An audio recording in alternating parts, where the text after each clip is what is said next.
Gas prices rise, gas prices fall. That can be a dilemma if you often haul a lot of people in cargo. I'm Tom Voelk for the Seattle International Auto Show. Driving the Toyota Highlander Hybrid all-wheel drive, it's supposed to get 35 miles per gallon. This is a three-row crossover. The one I'm testing is a bronze edition. That would explain the wheels. There are a couple touches of the color inside, too. So you know, the MSRP on my all-wheel drive tester is just under $49,000 as tested with delivery. Highlander's grown considerably since it hit the U.S. market back in 2001 as a two-row crossover, but even as a three-row machine, it's hardly the largest in class. In fact, it's about 2 inches shorter than Kia Telluride, some 10 less than Chevy Traverse or Buick Enclave. Still, a smaller size has its advantages. Highlander might still fit in a garage packed with stuff, and smaller vehicles are more relaxing to maneuver through heavy traffic, crowded parking lots, and the Starbucks drive-thru. It means less room inside, of course, but for many families, this is all the space they really need, especially if row 3 is used for those just-in-case scenarios. This is what makes Highlander a fuel sipper. The 2.5-liter four-cylinder engine and electric motors that make up the hybrid system are good for 243 horsepower. Toyota doesn't offer total torque figures.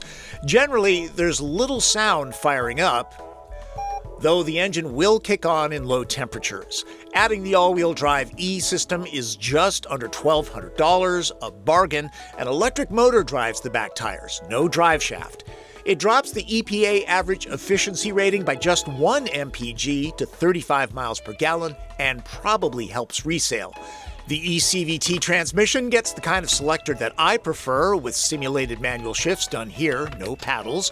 There are drive modes. I'm going to guess that most harried parents will forget to use them.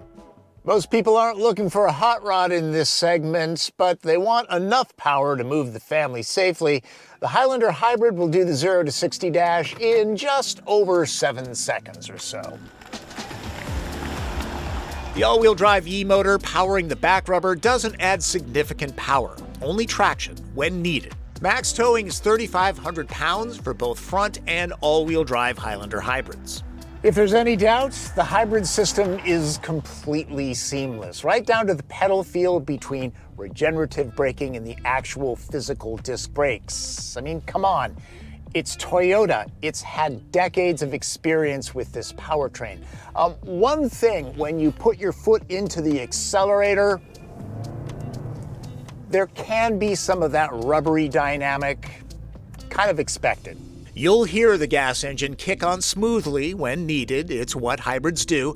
That's most noticed when trying to pass or heading up steep grades. Highlander's suspension is tuned for comfort and does a great job isolating occupants from rough pavement. One thing to point out, visibility in the Highlander is excellent. Nice big windows, no blind spot, plus blind spot monitoring should keep you out of trouble. There's lots of standard active electronic safety tech like adaptive cruise control, lane tracing, and automatic emergency braking. To test out the real-world fuel economy, I'm off to Bend, Oregon, which is 350 miles away. Marco is far more interested in the scenery than cars. This is a beautiful drive.